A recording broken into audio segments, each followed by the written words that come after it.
Hola, muy buenos días a todos y a todas. Por parte del Departamento de Arquitectura, Urbanismo, Ingeniería Civil y de la Coordinación de Ingeniería Civil, les damos la bienvenida a todos y a todas las presentes. La plática que tenemos el día de hoy busca ir más allá de la revisión de un hecho reciente. A partir de lo sucedido en torno al tren interoceánico, queremos abrir un espacio de análisis que nos permita contar con un marco teórico para entender este tipo de proyectos de infraestructura y al mismo tiempo reflexionar sobre la importancia de la ética en la toma de decisiones técnicas y profesionales. Como estudiantes universitarios y futuros profesionistas, es clave aprender a pensar de manera crítica y a reconocer que la ingeniería y las disciplinas afines siempre tienen un impacto directo en la sociedad, el territorio y sobre todo en las personas. Para esta reflexión contamos con la participación de dos académicos con una sólida trayectoria profesional y docente. Me voy a permitir leer una breve semblanza de cada uno de ellos. En primer lugar, nos acompaña el doctor Manuel del Moral Dávila.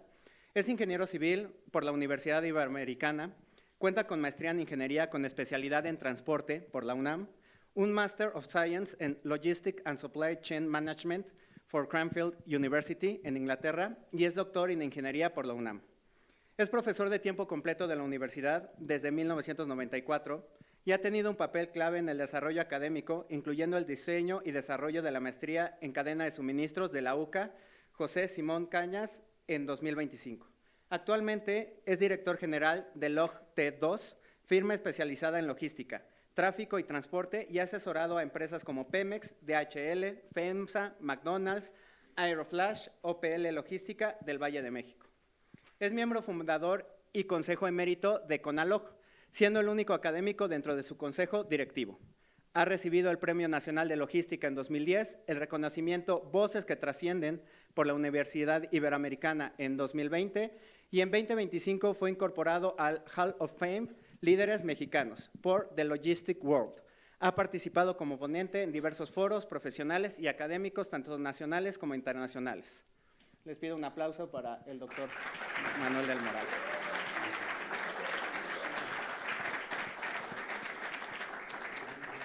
También nos acompaña el maestro Agustín Ortega García, es ingeniero civil por la Universidad Iberoamericana desde que se graduó con mención honorífica. Cuenta con una maestría en ciencias con especialidad en caminos y ferrocarriles por la Universidad Técnica de Delft en los Países Bajos. Tiene más de 15 años de experiencia en el diseño y supervisión de proyectos geométricos de carreteras, ferrocarriles y sistemas de vía. Desde 2015 es docente en la Coordinación de Ingeniería Civil de la Universidad Iberoamericana, Ciudad de México, y actualmente se desempeña como académico de tiempo completo en el Departamento de Arquitectura, Urbanismo e Ingeniería Civil, impartiendo cursos en las áreas de Ingeniería de Transporte e Ingeniería Estructural. Además, es un apasionado del béisbol y de los trenes, lo cual hace especialmente pertinente su participación en esta plática. Les agradecemos mucho a ambos por compartir su experiencia, reflexiones con nosotros, y los invitamos a escuchar, cuestionar y aprovechar este espacio de diálogo académico. Sin más comentarios, damos inicio a la conferencia. Muchas gracias.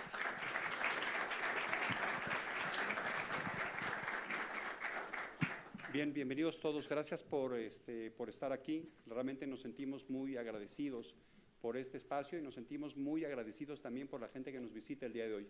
Estamos muy contentos de poder hablar de lo que representa el tren interoceánico y eventualmente poder reconocer en un momento dado cuáles son las necesidades y probablemente las cosas que nosotros como academia tenemos que tener con enorme claridad. Queremos, por supuesto, dilucidar las razones fundamentales, como dice en este tema, las radiografías de la falla, pero también queremos en un momento determinado reconocer para nuestros estudiantes cuáles son las cuestiones que tienen que estar profundamente claras. Y ese es el sentido del valor. Para los que son comunidad universitaria, realmente es un gusto verlos aquí.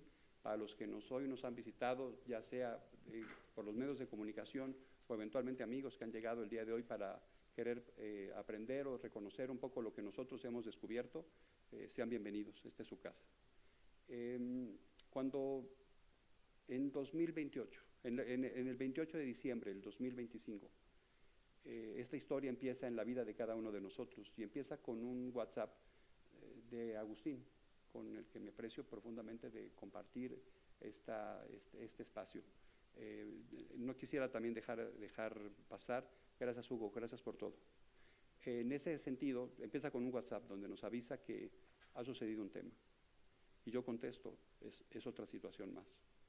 Y entonces, bajo esa perspectiva, nosotros hemos venido a querer hablar con ustedes, porque, digamos, con el tiempo nos hemos ido evolucionando en lo que representa, no solamente desde el punto de vista, la parte técnica, sino también un poco la preocupación de lo que hemos encontrado el día de hoy aquí. Entonces, empezamos. En una historia es difícil no empezar contando el final, pero nosotros queremos iniciar el día de hoy con el final. Para nadie es una sorpresa. O sea, esto es lo que terminó sucediendo. O sea, vaya, este es el final de una historia. Y lo que pasa es que lo que nosotros trataremos de encontrar es, en este final de la historia, qué terminó sucediendo y por qué terminó sucediendo así. O sea, este es el final, así termina. Pero de alguna manera queremos encontrar por qué llegamos a este lugar y cómo terminó ocurriendo. Para la sesión del día de hoy, entonces, tenemos 5 puntos de los que queremos tratar.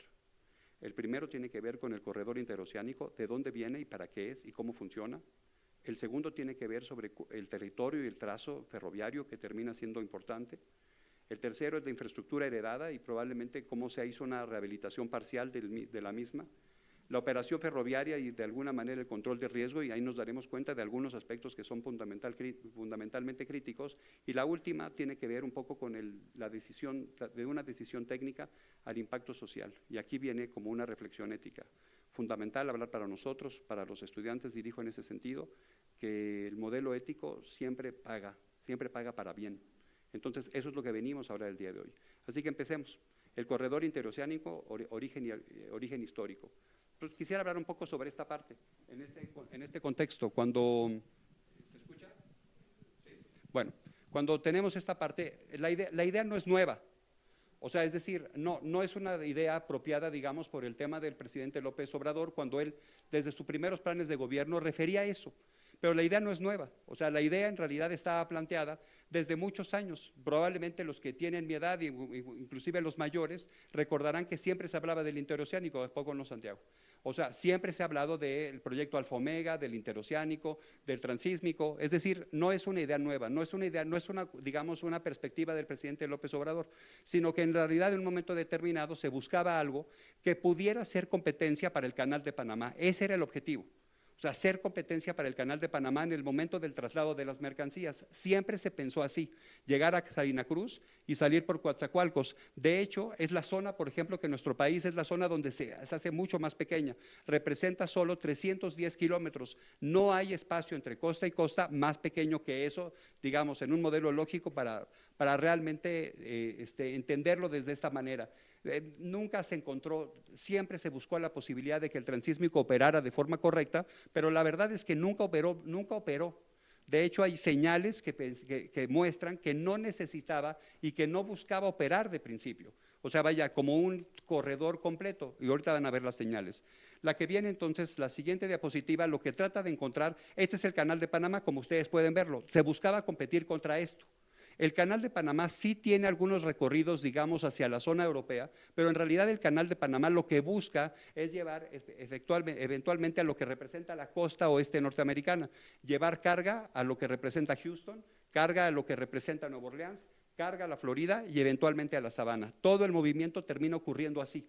Entonces se buscaba un poco como cómo podemos hacer un nuevo Canal de Panamá. Esa era parte como de toda la historia. El transísmico está conceptualizado bajo ese modelo. O también competir, la que sigue, con respecto a los puentes terrestres norteamericanos, donde de alguna manera la carga llega a Los Ángeles o puede llegar a Seattle o a Tacoma en la parte de arriba, pero puede eventualmente llegar hasta Detroit y salir por Nueva York para entonces en ese momento mover todo lo que representa la carga hacia lo que es Europa. Es difícil pensar que la carga corre directo hasta Europa porque en realidad el mercado norteamericano es el más poderoso y entonces todo el mundo, todos los sexenios, digamos desde 1970, que puedo tener yo cierto sentido de memoria, se habla sobre eso y se habla eventualmente sobre lo que representa el proyecto. Por eso se crea el transísmico y por eso se empieza a desarrollar el concepto del transísmico. Y con esa base, entonces, bueno, aquí tenemos, por ejemplo, nuestro sistema ferroviario.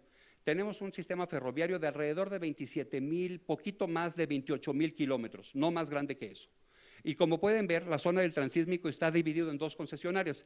Ya el gobierno decidió concesionar, digamos, en diferentes pedazos todo lo que representa la infraestructura, y en ese momento, por ejemplo, en esta parte, la entrada por Salina Cruz y la salida por Coatzacoalcos estaba trabajado por dos diferentes concesionarios. Bueno, el primero es el ferrocarril del Istmo de Tehuantepec, y el segundo, como pueden ustedes ver, y quiero que sea como muy claro en el proceso, porque hay un giro de tuerca, digamos, en la historia, porque la otra parte la tiene Ferrosur, una empresa privada que desarrolló proyecto para empezar a operar este proyecto del transísmico. Es decir, desde la concesión, el transísmico nunca tuvo como una concepción de algún día hacer como una vía única en la concesión, en el concesionamiento. Ahora, con esta base, entonces lo que tenemos ahora es entender que para el presidente López Obrador nunca engañó con respecto al transísmico.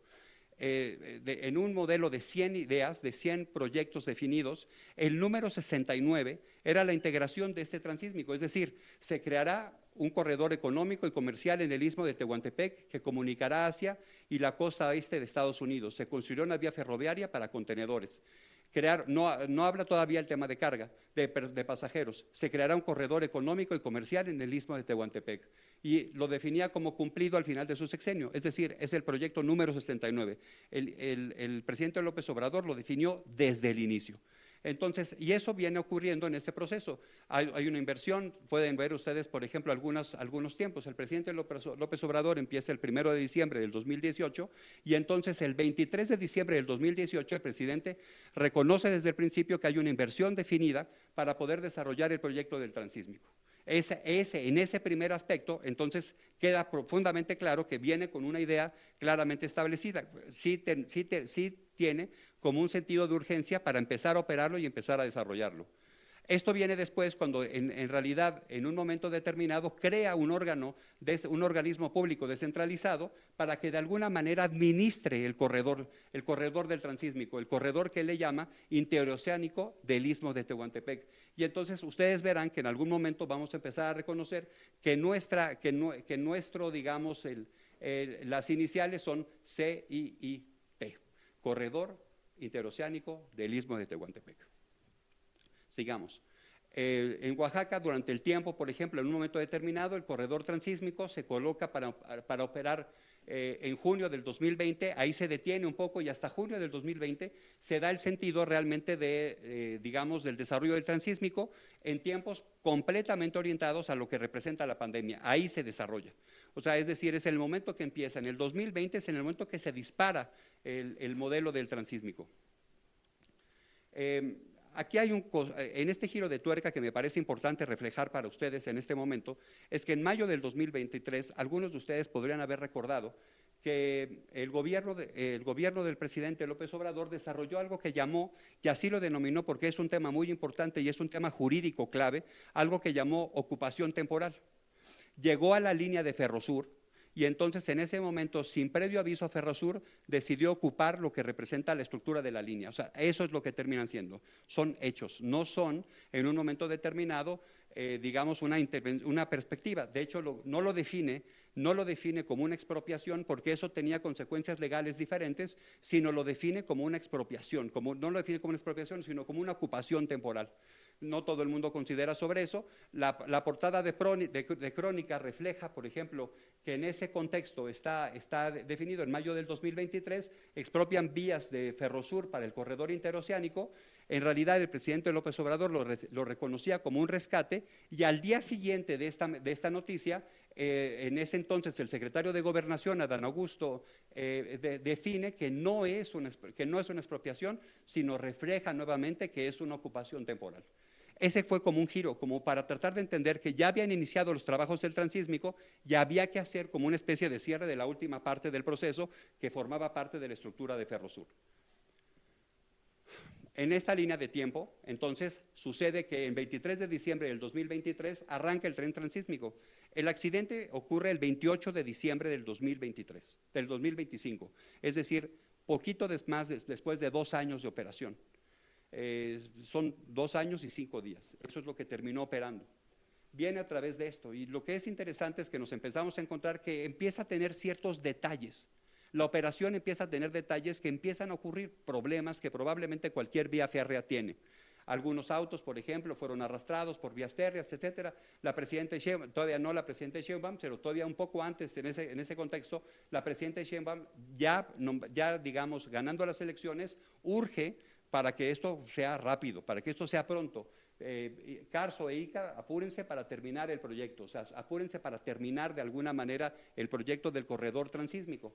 Cerramos entonces en esta parte sabiendo que sí había habido temas.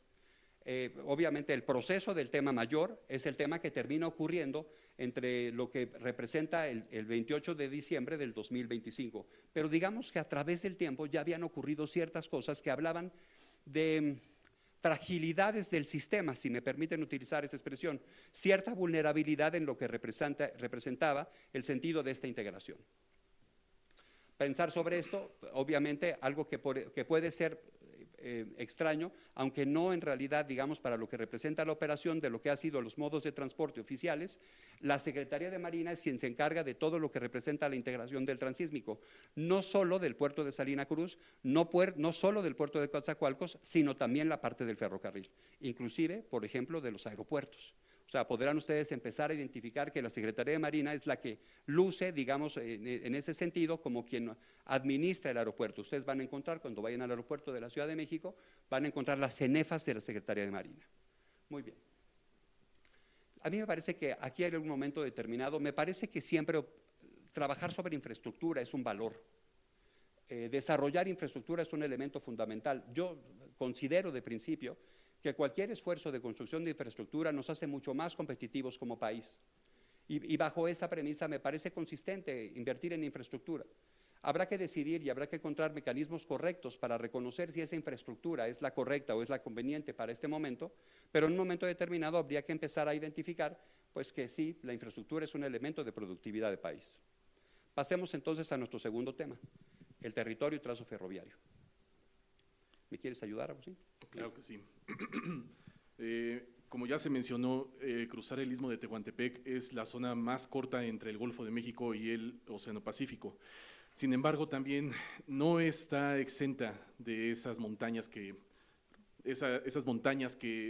ya conocemos en este territorio nacional, ¿no? Estamos sobre una de ellas en este momento. Hay dificultades, pero lo que se busca es hacer un plan integral y que ese plan integral sea funcional, que los puertos puedan funcionar con el corredor, que el corredor pueda funcionar con los puertos, y la única manera es, pues ni modo, hay que atacar al territorio.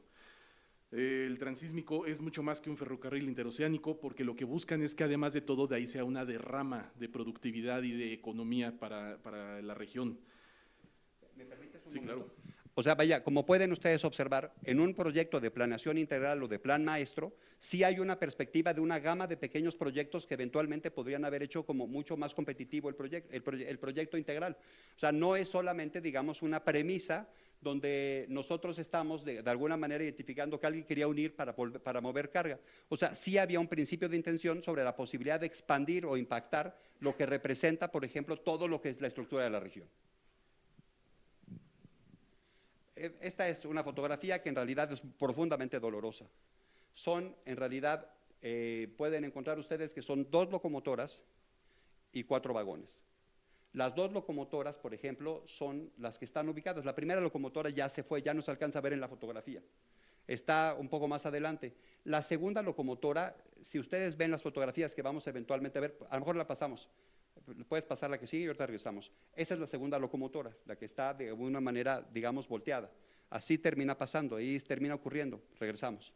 Y entonces lo que tenemos es el vagón 1, que es el vagón 1 que se va hasta el fondo, ese es el vagón que se va hasta el fondo del lugar. El vagón 2, que es el que se queda, digamos, a punto de desprenderse del vagón 3, y el vagón 4 es el que permanece, digamos, en las mismas condiciones, son los elementos.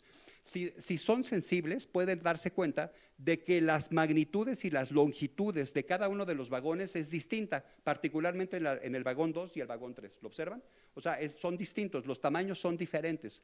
Entonces, esas son como las expectativas, digamos, en el proceso del movimiento. Sale de Salina Cruz a las 8 de la mañana y pasa en la Nissan Nisanda, que es un lugar muy particular. La Nisanda es un lugar completamente aislado. Ahorita vamos a ver un poco dónde se encuentra, pero tantito, a las 9:28. Es decir, sale entre la 1 y 1:28 y entonces entre las 8 de la mañana y las 9:28. Son como unos, si lo pensamos más o menos, son como alrededor de unos 200 kilómetros más o menos. ¿No es así? Es más o menos. Venga. Ahí se puede identificar el ferrocarril 1, el vagón 1 es el que está exactamente en el fondo. 28 de diciembre del 2025. Bien, la Nisanda es un lugar, saliendo de Salina Cruz, primero comienzan varias rectas, es una zona muy plana, pero después Nisanda es el inicio de una zona con mucha montaña y la pendiente va subiendo, que es un detalle muy importante y que quiero que lo guarden en su cabeza para más adelante.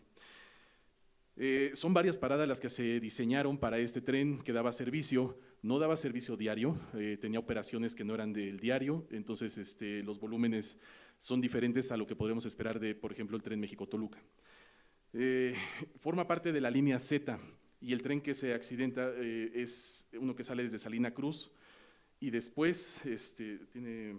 Antes en esa parte, todos los elementos que van haciendo son poblaciones bien pequeñitas, bien chiquitas, no son poblaciones como muy grandes. No quiere decir que es malo o bueno, significa que orienta a trabajar el movimiento de la localidad. Santi se debe acordar eventualmente que nosotros mi amigo Evgeny y yo nos fuimos a Jaltipan a hacer nuestros servicios, nuestra estancia en obra. O sea, Jaltipan, un espacio muy pequeñito donde estábamos en una carretera, que es un espacio muy pequeño, yo creo que tendrá 10,000 habitantes probablemente, son espacios muy limitados, son poblaciones mexicanas que en realidad no tienen muchos, en un momento dado, mucho tamaño, que no quiere decir que eso no provoque desarrollo. Bien. Nisanda, donde ocurre el accidente, es al inicio de la ruta, donde comienzan las montañas.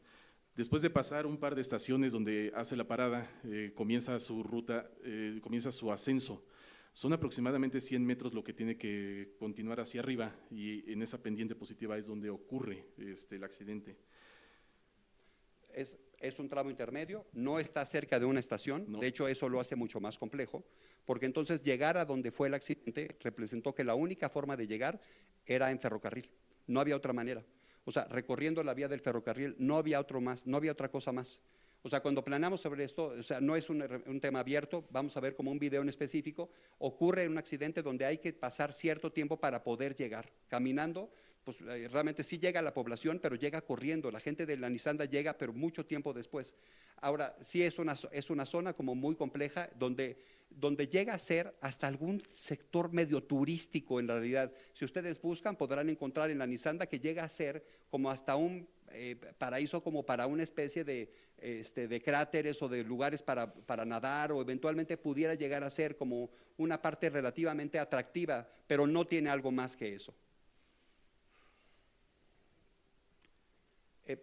Quiero dejar claro, por ejemplo, desde el principio, si tú me puedes apoyar también, Agustín, en ese proceso, es que no hay un rediseño geométrico, es decir, es el mismo proyecto definido desde los trazos definidos de Porfirio Díaz. No quiere decir que la vía no ha cambiado, solo lo que quiere decir es que los trazos son exactamente los mismos, no hay modificación. Del proyecto que estaba operando en los tiempos definidos no hay un cambio, no existe como una nueva inversión o como un desarrollo, como una nueva construcción, sino existe solamente un proceso de rehabilitación. Se adapta al relieve, o sea, es un proyecto diseñado, digamos, desde los 1930s, o sea, no se adapta al relieve para ese tipo de vehículos. Si los otros lo vemos, por ejemplo, tiene características que lo hace complicada. ¿Quieres hablar sobre la presa? Recordemos que esa es una línea de carga, entonces en trenes de carga las pendientes no pueden ser tan grandes. La única manera de solucionar ese ascenso a través de la montaña es con muchas curvas. Y hay que recordar que un tren de carga tiene una velocidad de operación muy distinta a un tren de pasajeros. Entonces, por supuesto, si estaba pensado como carga, vamos a tener muchas curvas y curvas además con radios que son de considerar. Bien, como tiene que partir al cerro, entonces hay zonas de mucho corte, tal vez hay zonas de terraplén, tal vez habría que generar algún tipo de obra de drenaje y obras complementarias, puentes, túneles. Sin embargo, aquí lo que abunda son cortes y como en las fotografías lo van a ver, se ve el cerro y quienes estén en vías terrestres ya se la saben, cortes, ¿no? Cortes a nuestro terreno natural. Por lo tanto, y eso obliga a que haya siempre una gran supervisión, digamos, una revisión constante de cómo está la vía, de cómo se opera, qué velocidades se deben de utilizar. No es fácil operar una vía como estas por las implicaciones y además de todo, bueno, la supervisión de la vía es muy complicada. Acceder a estos sitios no es fácil. ¿Cuántas cuadrillas, no? ¿Y qué trabajo tienen que hacer para llegar hasta estos puntos? Un proyecto de estas características se sabe desde el principio. Es lo mismo que sucedía, por ejemplo, con otros trenes o con otros metros que eventualmente se han hecho en tramos específicos. Se sabe desde el principio que tiene implicaciones. La primera implicación es en los límites de velocidad, ese es el primero, o sea, sabemos que tenemos que ser como muy cuidadosos en la velocidad. Segundo, el mantenimiento va a ser constante, porque además la Nisanda tiene, digamos, un clima muy particular entre humedad y sequedad que hace que en realidad el material trabaje y lo haga mucho más complejo, porque además reconozcan que un ferrocarril que pasa todo el tiempo afecta. Y el tercero es que tiene que ver con un modelo de monitoreo todo el tiempo, para saber exactamente en qué condiciones está, si no tiene alguna deformación entre lo que representa la estructura de la vía. Esa parte también es muy importante. Correctamente. Ese es el video, muy bien. Hemos hecho esta animación utilizando herramientas que ustedes estudiantes tienen acceso y queremos que las aprovechen, porque sí es importante entender cómo es nuestro país para comprender por qué se hace la infraestructura y por dónde tiene que pasar. Ahora, hay que hacer una mención muy importante, es una ruta de una sola vía, no es doble vía. Entonces las operaciones son limitadas y eso obliga a que haya todavía mayor monitoreo y supervisión de estas operaciones. El descarrilamiento ocurre en una de las curvas que está más adelante después de la Nisanda. En la fotografía que pueden ver a la izquierda, en la parte inferior, ahí se observa la fotografía satelital, ese es Nisanda, incluso viene ahí marcado el estadio de béisbol, y comienza las curvas y arriba es donde se muestra el marcador donde ocurre el descarrilamiento. Hay que mencionar que esta información fue reciente, la ubicación del descarrilamiento oficialmente vino ya más tarde, ¿no? Y había especulaciones de que si era antes, era después, incluso aquí entre nosotros los compañeros teníamos dudas de dónde era exactamente. O sea, es información que parecería que tenía que ser muy puntual, muy relevante y de repente no estaba, no aparecía. Los tres, cuando intentábamos ubicar el punto exacto, teníamos tres ubicaciones diferentes, Hugo, Agustín y yo. Muy bien. Al final de cuentas, yo creo que es importante tener respeto por los lugares en los cuales nosotros colocamos el desarrollo de la infraestructura, tener cuidado alrededor de eso. Y por eso utilizamos como esta frase en un sentido. O sea, toda infraestructura tiene sentido en realidad para colocarse en el lugar entendiendo lo que el lugar representa. No se trata de imponer un lugar como tal. Cuando se asume el concepto, digamos, en un momento determinado, de pasar por este tren interoceánico, sabe que este tren va a tener muchos retos. Y la Nisanda era probablemente el lugar más crítico que en realidad podría haberse encontrado a lo largo de todo el recorrido. ¿Es así? Es correcto. Muy bien. Vamos a la tercera, infraestructura heredada y rehabilitación parcial. ¿Qué encuentra el gobierno cuando entra a utilizar la infraestructura existente del Istmo de Tehuantepec? ¿Y qué condiciones tenía no solamente la infraestructura, sino el material rodante adquirido? Es un tema delicado porque hay procesos en esto. No se trata solamente de meter ahí cualquier carro y vamos a operarlo. Hay condiciones y no todos los carros de ferrocarril son iguales. Tienen diferentes geometrías, diferentes capacidades, pero también fueron diseñados para diferentes operaciones y eso a la larga sí cuesta. La línea Z del corredor interoceánico pues es una vía histórica y la rehabilitaron lo mejor que pudieron. Sin embargo, corregir curvas hubiera sido deseable cambiando radios de giro, cosas que vamos a platicar más adelante. Sin embargo, no se hace. No se crea infraestructura nueva como puentes, viaductos o túneles. Se intenta mejorar el sistema de vía utilizando durmientes de otro material, utilizando rieles más nuevos, pero finalmente pues estás utilizando una casa vieja y nada más le estás cambiando algunas cuantas cosas, pero la casa vieja sigue siendo vieja. Esto genera retos, porque ahora tenemos tramos que sí fueron rehabilitados, pero otros que no, porque pues parece que pueden aguantar un rato más. Generan asentamientos, se necesitan control de las operaciones dentro de la vía, de las construcciones que se hagan. Vamos, trabajar con una infraestructura vieja no es sencillo, no es sencillo. Sí, En el fondo, el tema del drenaje también es un tema a revisar y siempre hay la perspectiva, y ustedes probablemente reconocieron algunas revisiones en medios, hablando sobre lo que representa la calidad del basalto. O sea, había temas que había que discutir sobre esa situación. No lo escucharon solamente, digamos, en este proceso, sino una gama de personas, una gran cantidad de personas desde la sociedad civil hablaban sobre lo que representa el basalto y cómo fue abastecido. Se escucha muchísimo sobre ese tema a través de si ustedes revisan, por ejemplo, 2023 finales, 2024 en medio, se van a dar cuenta que en el fondo 2022, 2023 van a encontrar que de alguna manera se habla mucho sobre el basalto y la forma de el abastecimiento del basalto. Es una mezcla, ¿quiere? Sí, claro. Bien, ya el doctor había mencionado de que, bueno, no es un terreno sencillo, no nada más por la topografía, sino incluso por esos ciclos de humedad y luego sequía. La vía se diseña de acuerdo a lo que hay debajo. Se colocan diferentes espesores de balasto en función de lo que quieres transmitir de vibraciones hacia el suelo.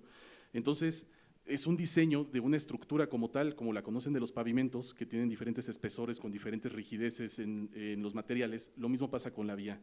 Y entonces tú puedes jugar con qué masas le vas a meter en los durmientes, qué rigidez le vas a dar a las fijaciones. Son temas técnicos que se tienen que estudiar y se tienen que analizar correctamente. Ahora, hay durmientes que son de madera y hay durmientes que son de concreto.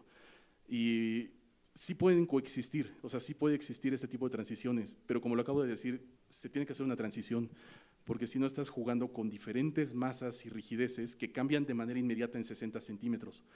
Hay soluciones técnicas, utilizar almohadillas bajo durmiente, hay soluciones no tan técnicas como meterle un poco más de balasto, menos balasto, pero se calcula.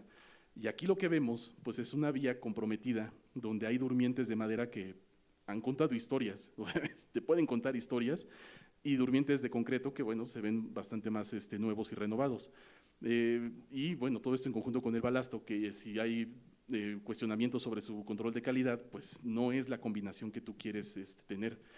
No se ha mencionado, más adelante lo estaremos platicando, pero este tema del durmiente no aparece en el primer informe de la Fiscalía, y creemos que no debe ser un tema que se debe de desechar.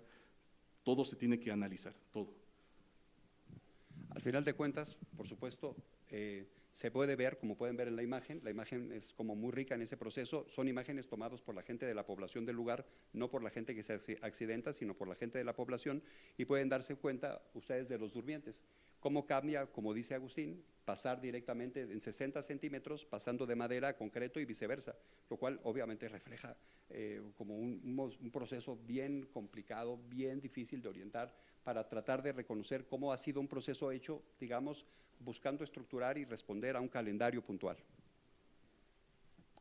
Ahora viene una parte que es como muy llamativa, un tema referente a lo que son los vehículos que se ocupan dentro de todo este espacio. Primero, no son nuevos, o sea, son vehículos que en realidad son del mercado secundario, es decir, hay alguien que los vende para eso, y hay un presupuesto asignado y ese presupuesto se utiliza en el proyecto. Más o menos eran de alrededor de $60 millones lo que se utilizó para los diferentes vehículos y máquinas que fueron utilizadas para la Nisanda, más o menos como unos $60 millones.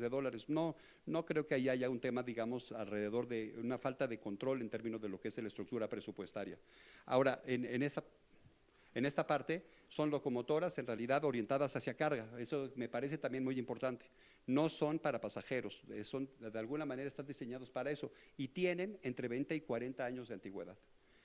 Si pensamos sobre esto, en este contexto, podemos reconocer algunas cosas que me parece importante. La primera es que si se va a comprar, no es que sea, digamos, ilegal, pero si se va a comprar una máquina o si se va a comprar una locomotora de estas características, sí tiene que haber, por supuesto, un mantenimiento mayor en bastidores, en bogies y en sistemas de suspensión. Sí tiene que haber una inversión en ese proceso.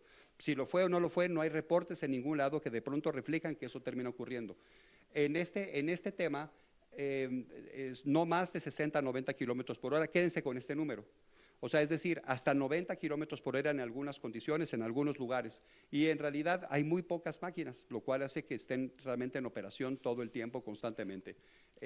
Sí. Realmente tiene que ser muy conservador en el proceso de la operación de este proyecto. Ahora, hay un detalle muy importante y es que los trenes de pasajeros estadounidenses y los británicos se diseñan completamente distinto porque obedecen a una operación distinta.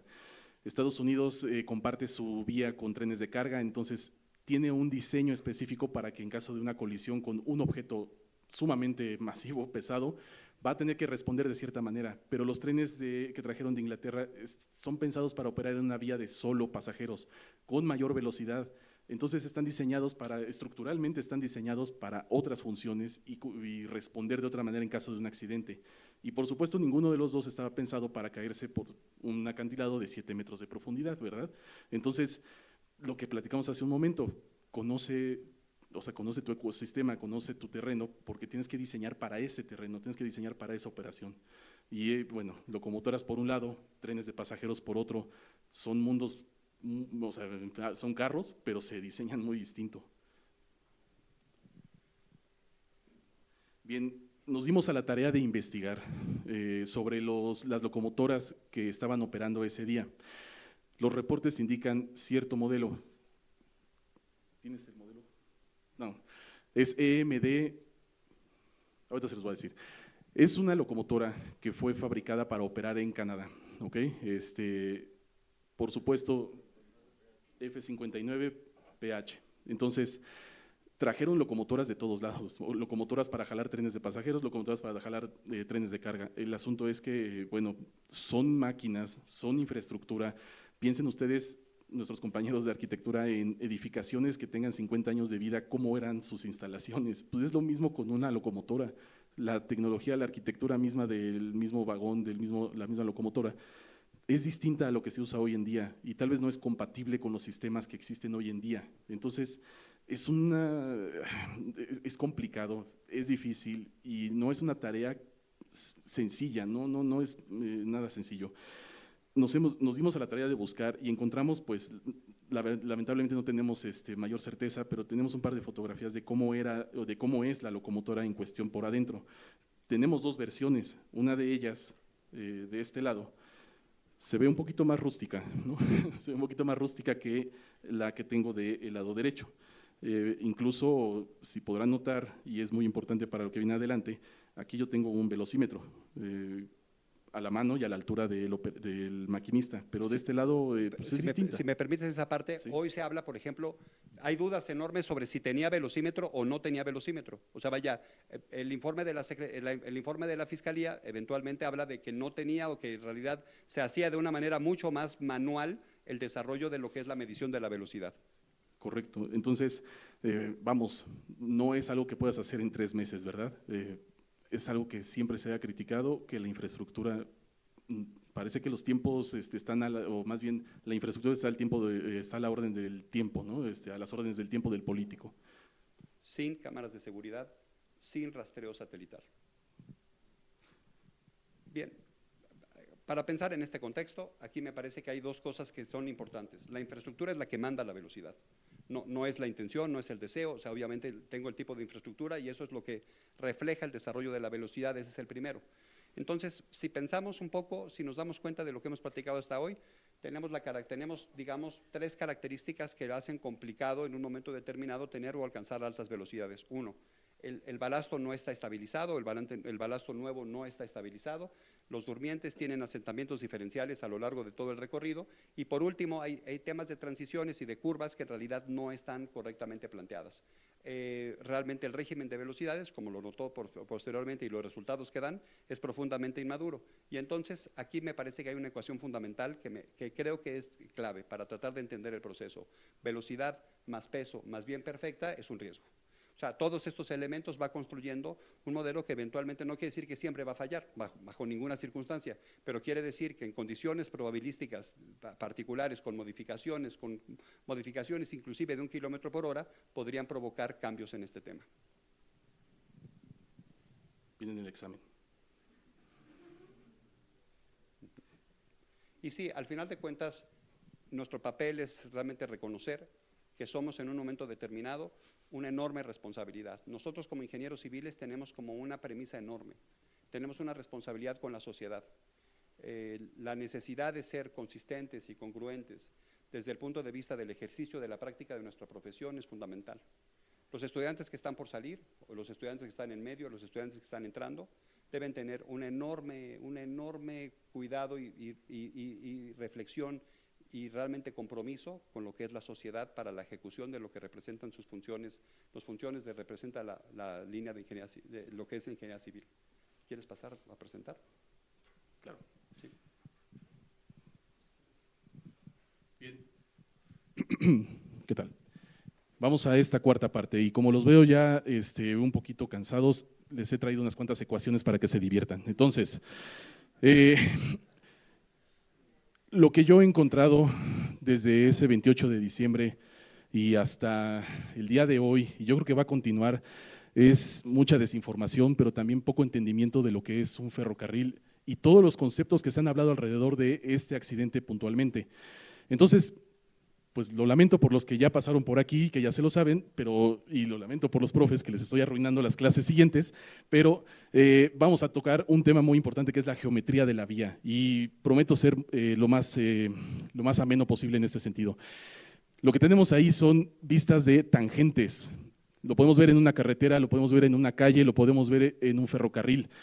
Es el sueño dorado de ingeniería civil, todo derecho, ahí derechito, sin curvas. Y hay lugares donde se puede hacer y hay lugares donde no se puede hacer. Siguiente, por favor. Lamentablemente, no siempre podemos hacer nuestros caminos y nuestros ferrocarriles con una línea recta porque lamentablemente tenemos que a veces cambiar de dirección dentro de una ciudad o tenemos que brincar algún obstáculo. Y puse estas imágenes que me gustan mucho porque estoy mostrando cómo diferentes soluciones o requerimientos tienen diferente geometría. No es lo mismo la curva que tiene que tomar el coche dentro de la ciudad a la curva que tiene que tomar el ferrocarril de carga o el tranvía dentro de la ciudad. Y que hablar de los coches, ¿no? Por supuesto, empiezan ustedes a identificar cosas. ¿Qué pasaría si están ustedes en el coche y quieren ir por esta carretera? Bueno, pues lo que quieren es velocidad, ¿no? Quieren llegar lo más pronto posible, entonces hay requerimientos geométricos para que se cumplan esas condiciones. ¿Qué pasa con el tranvía que está ahí? Bueno, ese más bien quiere mover muchas personas lo más pronto posible dentro de una ciudad, entonces, tal vez coches más pequeños que se puedan ajustar a curvas más apretadas. Siguiente, por favor. Si notaron ustedes, hay un concepto ahí que se llama radio de giro. Lamento que me estoy moviendo, pero es que soy así en la clase, entonces me van a aguantar. El radio de giro es un concepto muy básico, muy sencillo. Geométricamente es simplemente una línea entre el centro y hacia el exterior en la circunferencia. Pero este concepto es el que le está dando dolor de cabeza a todo mundo. Bien, el radio de giro, entre más grande es, me va a permitir hacer una curva que sea más amplia y que yo pueda tomar a mayor velocidad. Y un radio de giro más pequeño me va a obligar a bajar la velocidad. Los ejemplos, digamos, extremos es que mi radio de giro valga 0 y es la vuelta de 90 grados dentro de una ciudad, ¿ok? Radio de giro, 0. Y el otro es radio de giro que tiende a infinito. Y entonces ahí tenemos una vía de alta velocidad, la cual puedo tomar a 200 kilómetros por hora si me lo permite, ¿no? Entonces, ese concepto de radio de giro ha sido el dolor de cabeza porque ¿qué haces cuando llegas a una vía que ya tiene definidos los radios de giro? ¿Tú diseñas la velocidad o estás obligado? ¿Qué les dijo el doctor hace 2 diapositivas? Entonces, siguiente por favor. Hay trucos para evitar o para poder aumentar la velocidad del vehículo cruzando esa curva. Y uno de los trucos favoritos y que es mundialmente conocido, pero además aplicado, es la sobrelevación o peralte. En ingeniería de caminos se dice sobrelevación, en ingeniería de ferrocarriles le dicen peralte. Bien, obviamente busqué las figuras más dramáticas posibles, pero bueno, o sea, es posible que ese autobús a cierta velocidad pueda tomar una curva de radio reducido si se le da el peralte necesario. Lo mismo pasa en un velódromo con bicicletas. Para que la bicicleta pueda cruzar o dar la vuelta en esa curva, pues le pones una sobrelevación y lo puede hacer sin ningún problema. Y los ferrocarriles no son la excepción, porque los ferrocarriles también se les pone sobrelevaciones. No se nota tanto, pero sí hay una sobreelevación. Y en la fotografía de abajo a la derecha podrán ver ustedes un tren de carga que no tiene la velocidad de los de la bicicleta, que no tiene la velocidad del camión, pero que está cruzando una curva con cierta sobreelevación o peralte. Sin embargo, no es tan fácil como decir, le pongo tal sobreelevación y se acabó. ¿Qué pasa si el vehículo se daña y se queda parado en la curva? Entonces no puedo poner tanta sobreelevación, ¿no? Por seguridad. Ahora, es así de delicado. Lamentablemente, tenemos que, como ingenieros, tener previsto todas las posibilidades que puede ocurrir dentro de la infraestructura que estamos diseñando y creando, porque además tenemos una oportunidad para hacerlo bien, porque si no lo hacemos bien a la primera, pasan cosas. Entonces, siguiente diapositiva, por favor. Tengo aquí un par de imágenes. Si podemos acercarnos a la figura de arriba a la izquierda, es la figura clásica y me va a pedir mi profesor que diga de dónde lo saqué. Es la figura clásica para calcular qué sobreelevación necesita un carro o camión cuando va en una carretera a cierta velocidad. Por debajo está la ecuación, ahí la podrán ver ustedes, incluye S, mu y unos factores y una velocidad y un radio. No lo dijeron, pero es que esta presentación estaba pensada originalmente para estudiantes nada más, entonces los que no están en las clases se van a tener que aguantar la parte numérica. Velocidad al cuadrado y radio.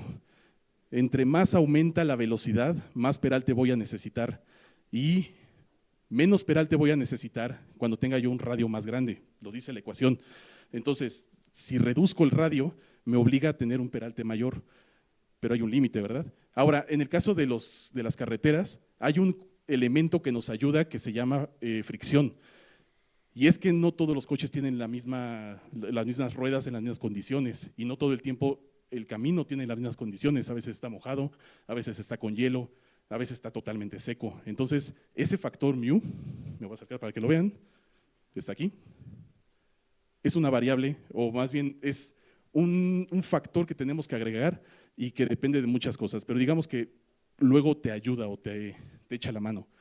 Hay trucos para que un coche que va por una curva trate de evitar o de salirse de la curva, y es el famoso cortar la curva. Entonces, la infraestructura podría estar diseñada con un radio, la curva de la carretera, pero el cuate lo que hace es cortar la curva y lo que está haciendo es aumentar su radio de giro, ¿ok? Pero eso no pasa en los ferrocarriles. Los ferrocarriles no tienen a dónde hacerse, no pueden cortar la curva. Los ferrocarriles que muestro en la figura del lado derecho solo tienen un par de rieles y se acabó. Y contra todo pensamiento, la ceja de la rueda del riel, de la rueda del tren, no es para que dé la curva. O sea, si están escuchando metal con metal, hay un problema, porque debería de inscribirse correctamente en la rueda sin necesidad de la ceja dentro de las curvas. Y es muy delicado porque la ecuación lo que te muestra una vez más es la velocidad, es el radio, pero no hay otra cosa, salvo esto, la D y la I. Voy a explicar qué es. La D es cuántos milímetros elevas la vía para darle la sobreelevación. En la figura dice H, ¿ok? Y la I es una insuficiencia de peralte que se da en función de que hay sistemas de amortiguamiento y resortes y demás dentro del carro. Entonces, tú diseñas y construyes cierta sobreelevación y el coche te permite, o bueno, el carro te permite un poquito más de sobreelevación ficticia, por así decirlo. Y aquí es donde vamos a empezar a meternos a normas. La norma europea 13803 te dice que el peralte máximo en una curva es de 160 milímetros, 16 centímetros, ¿ok? Y la insuficiencia máxima es de 15 centímetros. O sea que en el peor escenario posible, lo más que puedes sobreelevar una curva o aperaltar una curva es 30 centímetros. Guarden ese número en su cabeza. Y ahora, aquí es donde quiero hacer mención de que ayer, mientras estaba escuchando las noticias, venía en el coche, hay un personaje en la radio, tal vez lo conozcan, y venía diciendo una cosa como, mi pregunta es, a lo mejor no soy tan buen ingeniero como creo que soy, pero 15 kilómetros por hora hace la diferencia en que un tren se descarrile o no. Vamos a ver, no lo voy a decir ahorita, ustedes me van a decir, le van a responder a este muchacho, ¿ok? Vale, entonces, siguiente Siguiente diapositiva. ¿Cómo se ve un descarrilamiento? Y este ha sido objeto para muchas preguntas y naturalmente la gente dice, ¿por qué se descarrila el primer vagón de pasajeros, pero las locomotoras sí pasaron? Bueno, habría que investigar, ¿verdad? O sea, habría que investigar las condiciones de las ruedas, de los bogies, de las locomotoras, de los carros, o sea, hay mucho que investigar. Pero sí quería mostrar estas figuras para que vean que sí suceden los descarrilamientos cuando hay un desequilibrio en las fuerzas. Está el ejemplo de hace unos más de 10 años en Madrid yendo hacia Santiago, me parece, un tren de alta velocidad que toma la curva con exceso de velocidad y se va para un lado. Este de aquí es la curva de Morpeth en Inglaterra, famosa porque ha habido N número de accidentes ahí. De este lado, ¿quién lo reconoce? La pera, obviamente. También los coches se pueden descarrilar, al parecer, o al menos los camiones. Y tenemos aquí el nuestro. Cuando ves la imagen, antes de que venga la fiscalía a decirte algo, tu primer pensamiento, si sabes de esto, es descarrilamiento por velocidad. O sea, a eso huele. Pero no porque haya sido eso, significa que no hay otros problemas, ¿eh? O sea, es una de las razones. Bien, siguiente diapositiva, por favor. Hay que escuchar a la gente que venía en el tren y decía cosas como, escuché que dijeron que estaba de miedo porque iba muy rápido e incluso venía tirando las maletas. Teníamos miedo por la velocidad en la curva. Sentí que dio el jalón y le ganó el peso. ¿Qué está describiendo esta persona? Lo que nosotros en diagramas ponemos como flechitas de fuerzas, ¿verdad? Entonces, los pasajeros obviamente te están hablando de algo que tú puedes dominar con ecuaciones, pero tú tuviste que dominar esas ecuaciones antes de que el pasajero se subiera al tren, años antes, ¿ok? Viene la entrevista el 29 de diciembre en la mañanera y le preguntan a la presidenta y ella responde, yo creo que sobriamente y como debe ser, vamos a esperar que la Fiscalía General de la República determine si el tren viajaba a exceso de velocidad. Explicó que la caja negra permitirá establecer con precisión la velocidad a la que circulaba al momento del accidente. Primero que nada, me da muchísimo gusto que tengan caja negra. Segundo, que le den, bueno, si la responsable para investigar es la Fiscalía, espero que le den el espacio y las herramientas y tiempo para hacerlo. Pero lo que no me latió tanto es que un mes después aparezca la Fiscalía dando un video, no una conferencia. O sea, no se presentó frente a un público a responder preguntas de lo que estaba a punto de decir, sino que dio un video, para que ahí está su video y órale, se acabó. Pero, ¿qué dijo? El tren llegó a velocidades de 111 kilómetros por hora en zonas de recta, donde la máxima permitida es 70. Llegó a la velocidad de 65 kilómetros por hora en la curva en la que sucedió el siniestro, cuando la máxima permitida era 50. Alguien no hizo bien su chamba, ¿verdad? Habiendo las ecuaciones, es cosa de aplicarlo, y alguien no hizo bien su chamba, pero ¿qué es lo que sucedió? Vamos a ver. Presenta a la Fiscalía la representación gráfica de lo que encuentra dentro de la caja negra, lo cual una vez más, qué bueno que exista y qué bueno que no quedó perdida en algún río, y nos presenta la famosa gráfica de velocidad y distancia. Este es todo el recorrido desde el principio hasta el fin, del kilómetro menos 320 hasta el kilómetro menos 220.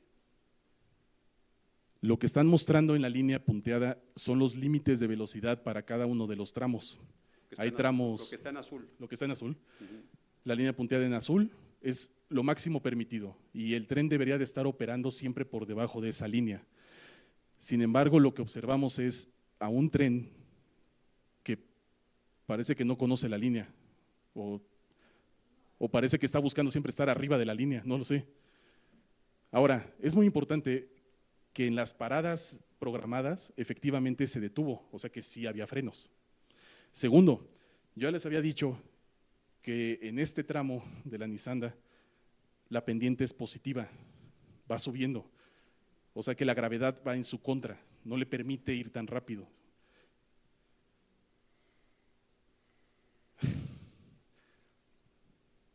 Y bueno, tercero es, ¿qué estaba pasando allá adentro? no en los vagones de los pasajeros, sino qué estaba pasando allá dentro en la cabeza de quien estaba conduciendo, operando esta locomotora. Y esas son las preguntas que tenemos que hacernos y que debe haber una respuesta y que todos deberíamos de conocerla y no solamente decir, bueno, exceso de velocidad y se acabó, ya no me importa más. Hay muchas preguntas que esto va a generar y está generando. Y esta presentación la tuvimos que cambiar radicalmente en 48 horas porque no era lo que íbamos a presentar originalmente y de repente aparecen esos materiales y esto es una locura. O sea, hay muchas cosas por investigar. Bien.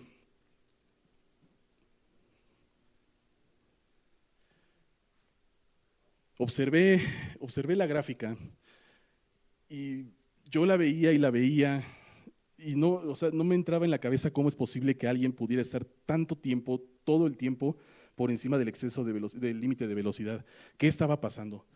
Y entonces, siguiente por favor, me viene a la mente, bueno, vamos a calcular qué está pasando, qué pasó en la curva donde se descarrila.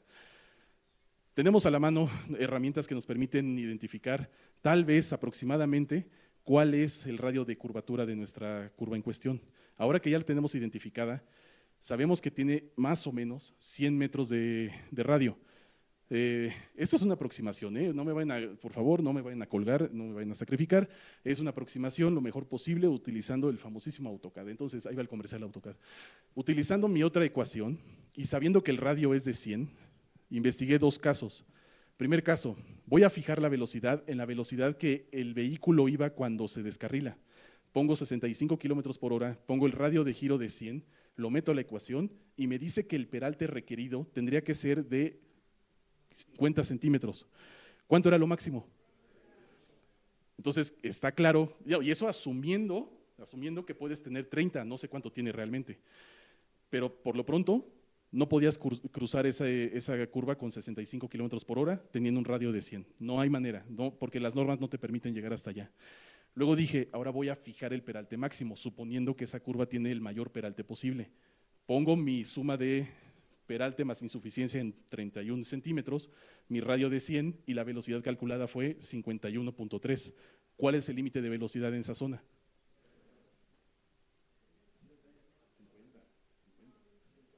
O sea que si cuadra que hayan limitado la velocidad a 50 kilómetros por hora porque saben que tú no puedes ir a más de 50 sin descarrilarte.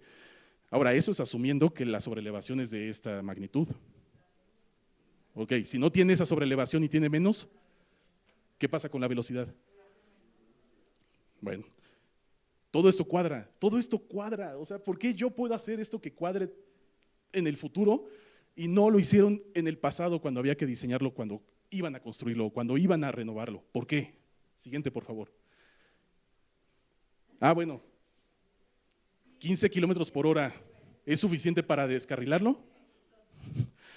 A ver si no me saca en su canal de YouTube. Entonces, no, es buen tipo. Entonces, regreso a la gráfica y la pregunta otra vez, ¿cómo? ¿Por qué? ¿Por qué este cuate va arriba? ¿Por qué va arriba todo el tiempo? ¿Qué está pasando? Este concepto de ir arriba todo el tiempo es una condición, por ejemplo, que a nosotros nos sorprendía cuando lo observábamos, porque probablemente alguno de ustedes ha tenido alguna fotomulta, o sea, en algún momento, y sabe que subió de 80 a 82 a 84, pero fue en un tramo, pero no fue 82 todo el tiempo, ni fue 84 todo el tiempo, ni fue tal, pero tampoco fue 110 todo el tiempo. O sea, vaya, entonces, bajo esa idea nos sorprendía mucho cuando estábamos creando esta presentación, que tenía como un contexto donde todo el tiempo estuvo arriba de lo que representan los promedios. O sea, ustedes no manejan, nosotros no manejamos, quizá en los puentes de los poetas sí, pero en realidad en ese proceso nosotros no manejamos siempre arriba de la velocidad consistentemente. Entonces, porque además lo que nos muestra la gráfica es que está intentando acelerar, o sea, está intentando alcanzar una velocidad mayor y nos llamaba la atención que llegaba a una velocidad de cierta magnitud y bajaba. Intentaba otra vez y llegando a esa velocidad bajaba. ¿Qué está pasando? Y entonces avanzamos y me vienen a la cabeza las palabras de la fiscalía. El tren llegó a velocidades de 111 kilómetros por hora en zonas que era de 70. No puede ser. Hipótesis. ¿Y si el operador y si el maquinista creyó que estaba cumpliendo el límite de velocidad y él creía que iba a 70 kilómetros por hora, pero realmente iba a 70 millas por hora? Hipótesis. Dije, no puede ser, ¿no? O sea, ese tipo de errores pasaría si estás combinando unidades. ¿De dónde son las locomotoras? No, entonces, por supuesto, mi cara brincaba de una a otra. No puede ser, es broma, no puede ser, es broma. Y entonces hice la conversión. ¿Cuánto es 70 millas por hora en kilómetros por hora? O sea, es una hipótesis, puede ser que eso sea una gran casualidad, puede ser que esto, o sea, en este punto de la vida y en este momento de la investigación, hasta me parece irresponsable estar haciendo esto, pero no lo puedo guardar, no me lo puedo guardar y tenía que compartirlo con todos ustedes, ahora son testigos. No lo sé, o sea, es que ese es el trabajo de una investigación, es ver todas las posibilidades, ver todo lo que podría haber ocurrido y hasta, aunque sea lo más ridículo, aunque sea lo más tonto, pues tomarlo como serio hasta que se demuestre lo contrario. Entonces, siguiente por favor, lo que hicimos, pusimos a los becarios a trazar la curva. Obviamente la curva que estoy utilizando es una que encontré publicada. Yo no tengo los datos precisos, yo no tengo la caja negra, me gustaría tenerla, pero no la tengo. Y lo que hice fue trazarlo y luego lo escalé. El límite de velocidad lo El límite 1.609. Así, todo lo escalé para pasarlo a kilómetros millas. ¿Y qué sucedió?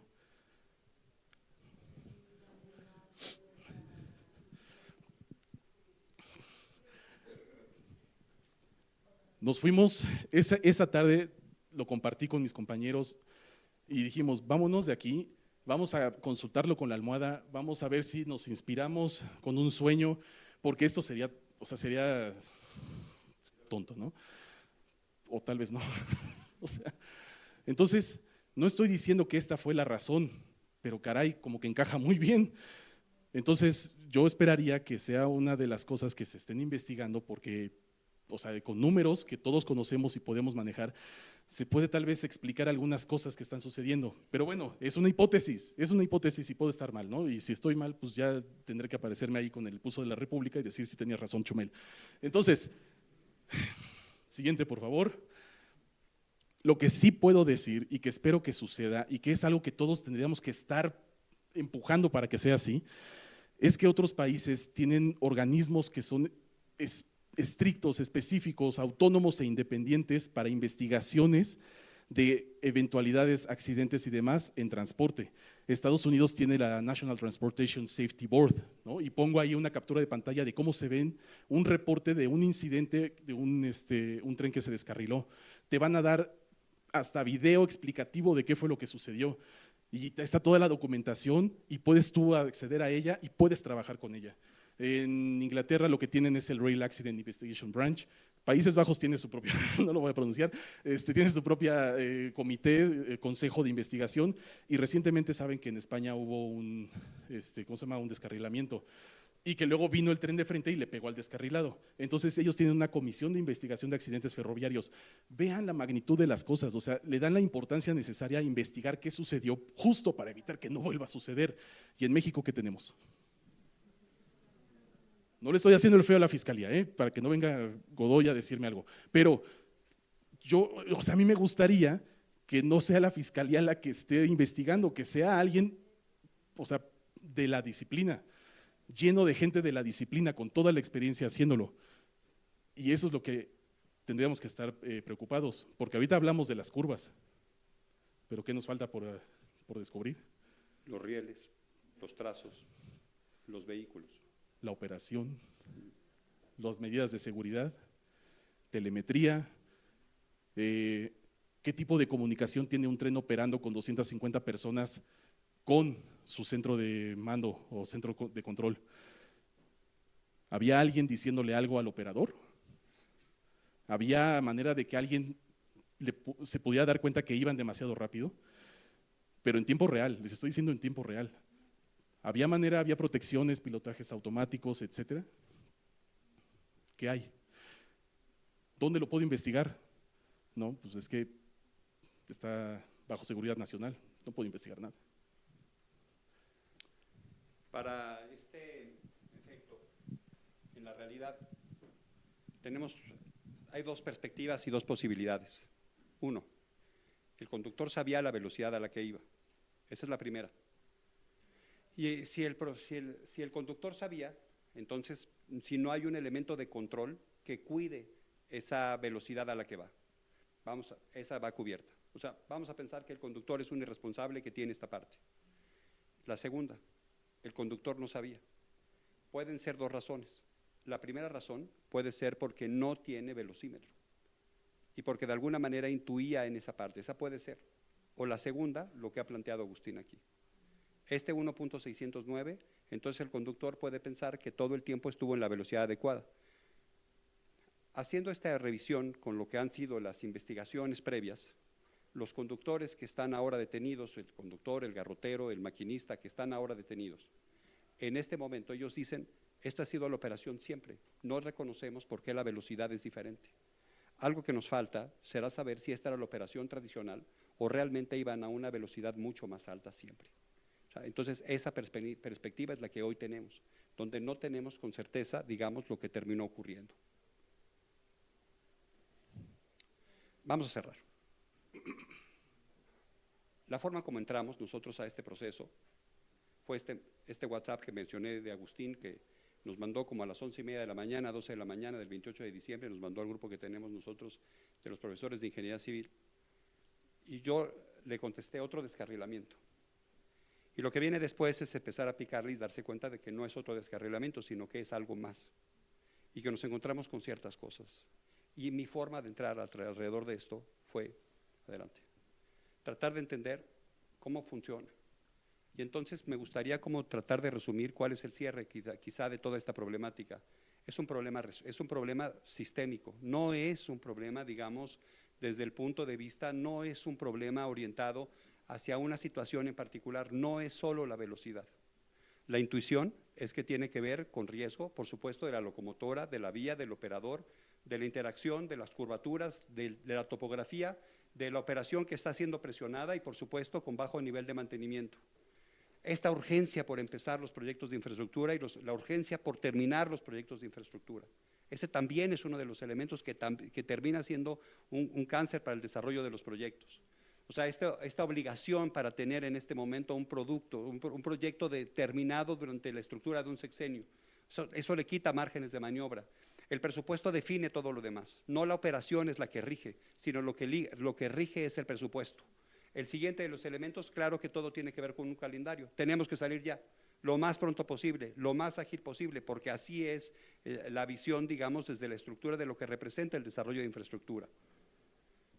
El final, el resultado es este.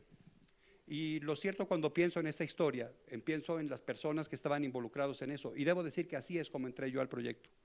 O sea, como así empecé a pensar que esto debería ser trabajado con mis alumnos de Proyectos 3, donde tenía yo que hablarles de los modelos éticos y de lo que representa en este sentido la visión, y así empecé, pensando que realmente nosotros como ingenieros civiles tenemos una responsabilidad con la sociedad. Pero en realidad empecé desde el punto de vista un poco más complejo. A Agustín no le gusta mucho, pero en realidad trato como de entender que hay algo que para mí me impacta mucho más. Las personas. Nos faltan algunos, pero las personas. La chica de 6 años del centro, su primer viaje en tren. O sea, no había salido nunca y entonces es una posibilidad de moverse en ese proceso. Ella es la que termina siendo como importante, 6 años. Muere su abuela también en el movimiento. Su abuela no aparece en el video, no aparece en la fotografía. El periodista de la parte de arriba, que va con su esposa, la esposa no está colocada, su esposa se salva, pero está allí.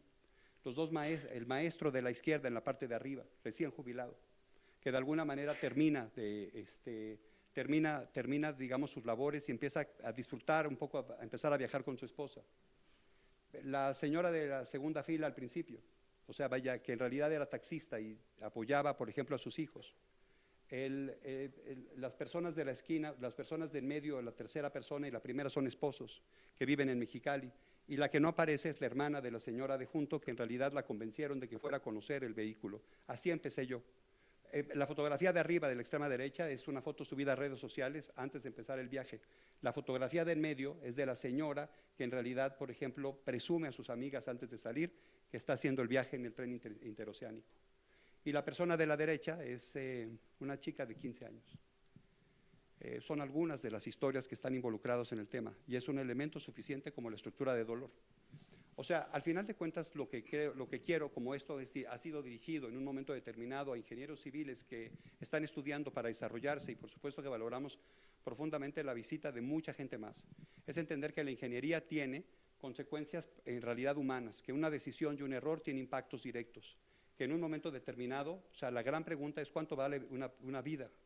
De pronto preguntaban sobre si los trenes eran caros o eran costosos. Y la pregunta sería, ¿y cuánto vale una vida? Sería una pregunta. O sea, se pudo haber hecho algo más, se pudo haber tenido, se había tenido un tema de presupuesto. ¿Cuánto vale una vida? O sea, ¿cuánto vale una vida en términos de colocar en sentido de riesgo? ¿Qué representa esta parte? Con este concepto, o sea, por supuesto que la ética no es sustituida nunca por la técnica. Nunca obliguen como a pensar que en realidad hay algo que domina, ni el presupuesto domina el sentido de la resolución. A mis alumnos les digo consistentemente, sepan decir no, con los valores y los impactos que eso pueda llegar a tener. Sepan decir esto no es correcto que lo vaya yo a hacer. Al pobre Félix lo he hecho leer 2 veces un texto que está en la Universidad de la UCA, en la parte junto a, digamos, en una zona como muy particular de lo que es la iglesia de la UCA, y el elemento, no podemos llegar a la justicia, dice él, al final, cierra ese concepto diciendo, no podemos llegar a la justicia, no podemos defender la justicia si no tenemos que pagar el precio. O sea, Agustín y yo tratamos de transmitir esto y tratamos de alguna manera llevar esta voz y tratar de reconocer que lo que estamos queriendo decir es no sobre el interoceánico, sobre los N ingenieros civiles, sobre los N arquitectos que pueden escuchar eso, sobre los N diseñadores de productos y experiencias que están escuchando esto y que en un momento determinado deben tener como el sentido y la capacidad de reconocer que sus principios éticos van antes inclusive que su competencia profesional. O sea, lo que les dice su corazón es lo que es no es no, lo que es sí es sí. Así de simple. Alguna vez escuchaba yo una frase de un fantástico profesor que decía, el bien es el bien, aunque nadie lo haga. El mal es el mal, aunque todo el mundo lo haga. Nuestra responsabilidad como ingenieros civiles es llevar el bien hacia donde nosotros hagamos en nuestra competencia profesional. Caminar profundamente defendiendo lo que nosotros somos. Reconocer que decir sí significa asumir las consecuencias de esa condición. Decir no significa en un momento determinado asegurar que mis principios, mis valores quedan impecables. Sin duda, cada elección, cada decisión de un proyecto de infraestructura tiene temas puntuales. En este caso estamos hablando del tren. El diseño, el material, la velocidad y el mantenimiento tienen impactos directos y claro que tiene que ver con los niveles de riesgo. Es un elemento fundamental. Bajo esta base, entonces en ese sentido, reconozcan que el usuario es un inocente que entra a este edificio, que entra al auto que maneja, que se sube al tren, que se sube al avión, que no está reconociendo desde el principio el riesgo que tiene subirse. Y deposita en cada uno de nosotros, en los que diseñan, en los que construyen, en los que colocan, deposita su confianza por completo. Nadie tiene dudas. Entraron todos a este lugar, nadie preguntando sobre la configuración estructural de este edificio. Nadie hizo eso. Deposito la confianza de que esto ocurre de forma correcta. Asumamos nuestra responsabilidad de ser ingenieros civiles. Reconocer en un principio, en ese sentido, llevarnos lecciones específicas sobre lo que representa este aprendizaje. El sentido del futuro es el que nos lleva más allá. O sea, vaya, ¿qué vamos a hacer nosotros? Sabemos que dar esta sesión es una forma como que algunos de ustedes puedan identificar que este concepto va más allá que solamente operar, solamente construir, solamente diseñar, solamente invertir, sino hacer algo en beneficio de una sociedad. Escucho profundamente hablar a nuestro rector y a nuestro vicerrector en una serie de conceptos que dicen ser agentes de cambio, sí, agentes de transformación, personas que en realidad hagan de esta industria un modelo mucho más ético y que estas historias y que estas 14 personas y que esta niña de 6 y que esta niña de 15 no vuelva a pasar. Venga, ¿Cuáles son las lecciones? Y cerrando con esta perspectiva, el ingeniero en realidad, tomo esta frase de un ingeniero estructural, me encanta, cuando la encontré me parecía fantástica.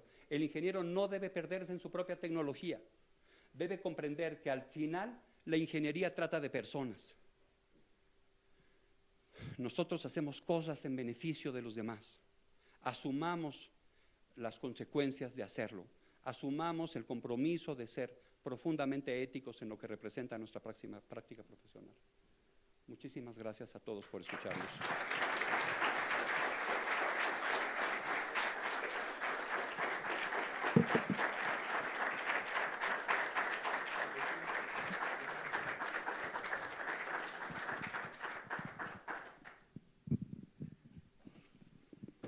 Primero que nada, les agradezco muchísimo tener el valor de hacer esta plática. Toda la parte y todo el trabajo de investigación se valora muchísimo. Esto es para ustedes, alumnos, alumnas. Espero que les haya servido. Por último, vamos a tener una breve sesión de preguntas. De hecho, creo que vamos a poder tener el tiempo para 2. Entonces, ¿alguien tendría alguna pregunta que hacerle a cualquiera de los 2 conferencistas?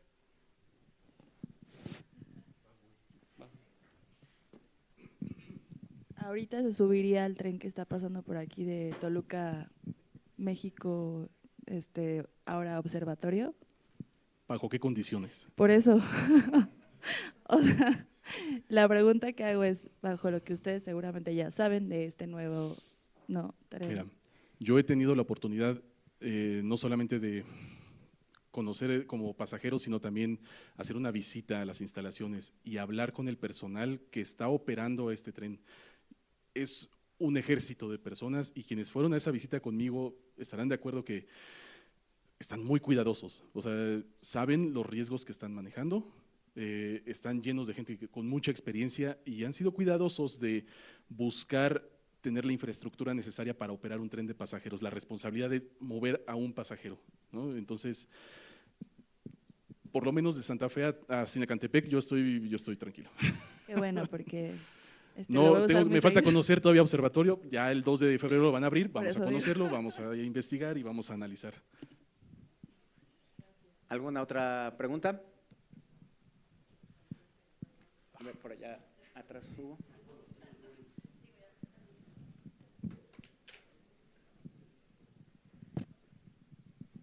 Gracias. Doctor, en la presentación menciona una parte que me pareció muy importante, que es que este hecho, por más que pueda ser justificado de cierta manera legalmente como un hecho aislado, no lo es. Es una serie de diferentes circunstancias que sucedieron. Para la Fiscalía parece que sí fuera, ¿no?, un hecho aislado, porque de cierta manera lo están justificando como que solamente un exceso de velocidad fue el causante de este accidente. ¿Ustedes opinan que debería haber una investigación para los altos mandos encargados de este proyecto? No sé, personajes polémicos como Rafael Marín o cuestiones similares a él.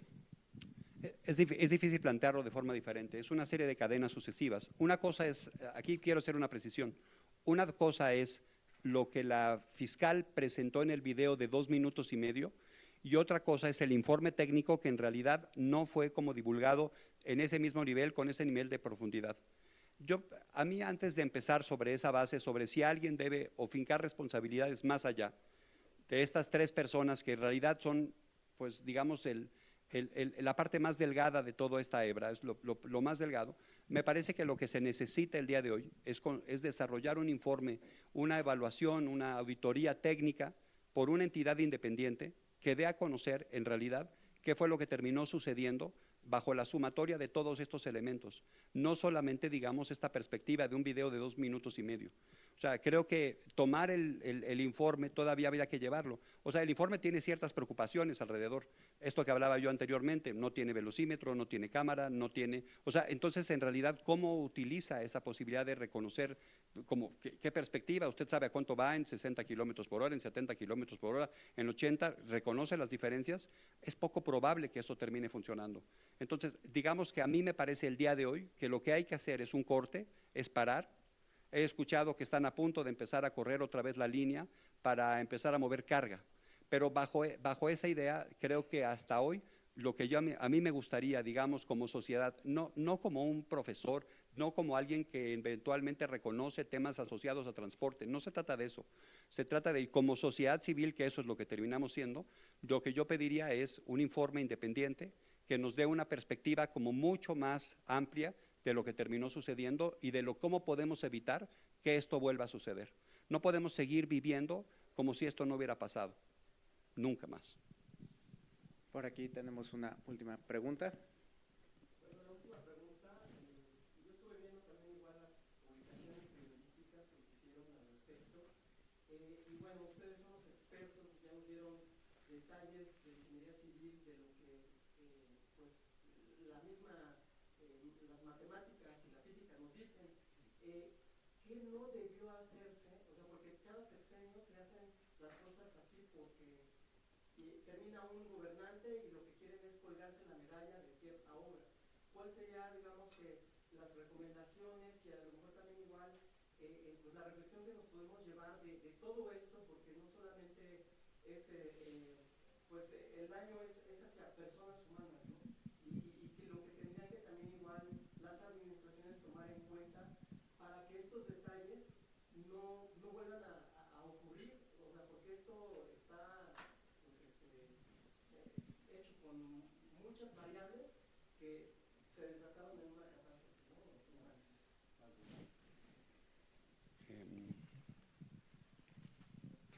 Que primero va el conocimiento antes que los tiempos y los presupuestos. Esa es, digamos, para mí la lección fundamental de esta visión. Primero va la visión técnica, la visión alrededor de qué es lo que se necesita para esta vía, cómo podemos evitar que esto suceda. Accidentes pasarán siempre, condiciones específicas pasarán siempre, pero particularmente este accidente, ha sido para Agustín y para mí como un descubrir algo que hoy, pues, como digamos, termina en un proceso de lo que es esta estructura de presentación, en todo lo que representa, representa como haber escarbado como una serie de cadenas sucesivas de faltas de responsabilidad o de faltas de asumir consecuencias alrededor de este proceso. Yo, contestando puntualmente lo que estoy por decir, es sin duda alguna, el concepto fundamental es que domina la técnica sobre lo que representa la visión de gobierno o la visión del presupuesto. Si no es así, probablemente estaremos condenados a recibir o a revivir esta gama de noticias o estos WhatsApps a las 11 de la mañana diciendo sucedió esto otra vez. A nombre del Departamento de Arquitectura,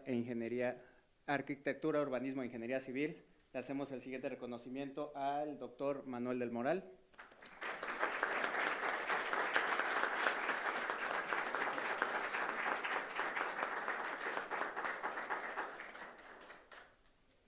Y al maestro Agustín Ortega.